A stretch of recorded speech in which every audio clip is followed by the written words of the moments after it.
Motorcycle enthusiasts, I don't have to tell you that motorcycling is an absorbing passion. It could be drag racing like this, but if it was my CV, I wouldn't actually put down swimming, needlework, gardening and piano playing, would you? Well, perhaps you would. But then again, if your idea of a drag queen is Lily Savage, we've got something else for you.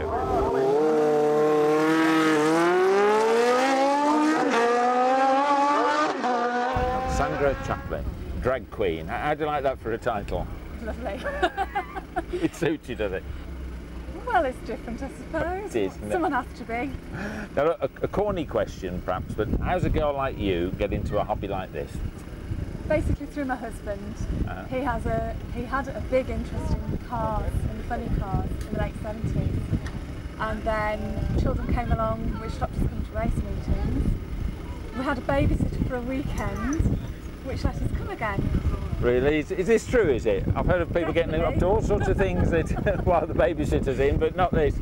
So what happened? You just came to a meeting, did you? And you thought, oh, yeah, I'd like to go. Right. I just passed my bike test. Yeah. And we came down and watched a meeting. And you thought, oh, I'll have a bit of that. Well, my husband said, you could do that. Yeah. So I did. Okay, so how long ago was this? And you don't look old enough to have been riding that long, so how long ago was this? Thank you. This was last year but one. Yeah. I came down and I did the traditional races. Right. And had you passed your bike test by then, had you, or what? I'd only just passed it. Yes. What a change, that was. And so, what was your first bike? What did you run on? Something small and harmless, or what? Basically, I was on the back of Roland's road bike. That's my husband. And then when our daughter became of such an age that she wanted to go on the bike, I found that I never went out on a bike. So it meant I had to pass my test. Yeah. I rode around on a little 125, which is quite sweet. Yeah. And then I did a 3-day course, passed my test, and basically went on to drag racing. In your first season, you did get into the results, didn't you? So what did you get? Come on, reveal all. Well, so to speak. That's right. In my first season, I never qualified below 4th position. Yeah. That's pretty good, yeah.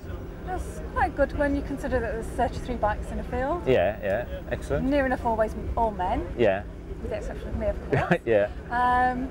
I was runner-up in the European finals. Yeah. And I won the Cannonball event. Excellent. So this must have seemed sort of easy peasy to you then, did it, in this first year, or had you no doubts that it was quite a sort of an involved subject? It's strange, really. For myself, I had all the support of my family. Yeah. My husband knew I could do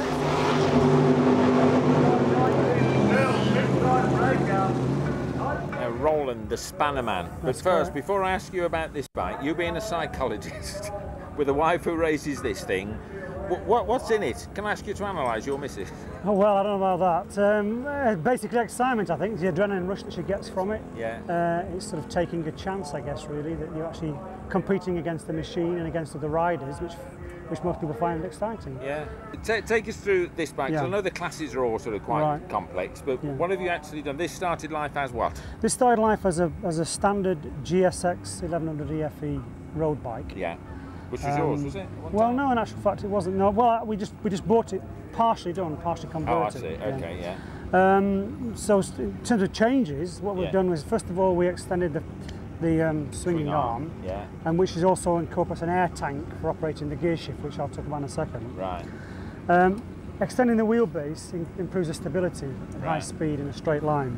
And locking up the rear suspension? Yes, we've taken out the suspension unit and locked up the rear suspension so there can be no movement. When it actually launches, as the bike digs in, it stays there rather than bouncing as it would with suspension unit. No compression there, yeah. And then to compensate for adjusting the rear of the bike, we've pushed the front forks through. So the bike basically tips down forward slightly towards the front. We then put a smaller front wheel in, which tipped it even further. Right. So as a consequence, when she delivers the power off the start line, as the back tyre grips, the front end will lift, but less so than where it lying at normal. It's normal. We had another problem as far as Sam is fairly short relative to male riders, and bikes are built for male riders. Right. So we had to modify the seat because of PP seating. They chop the seat away and provide us with this really nice low seat, so she could actually reach the floor. Previously, she couldn't touch the floor. Other minor changes, cosmetic, well, I'll rephrase that, mechanical changes to the frame was on the tank. We had to increase the fuel flow. The standard fuel tap is insufficient.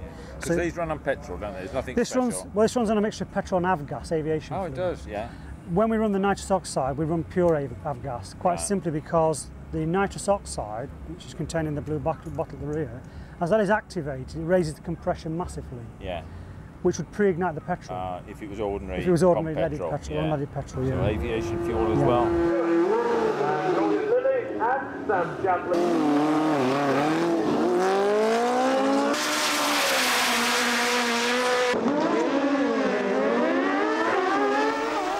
So we'll leave the guys and the girls with their aviation fuel to tear down the strip.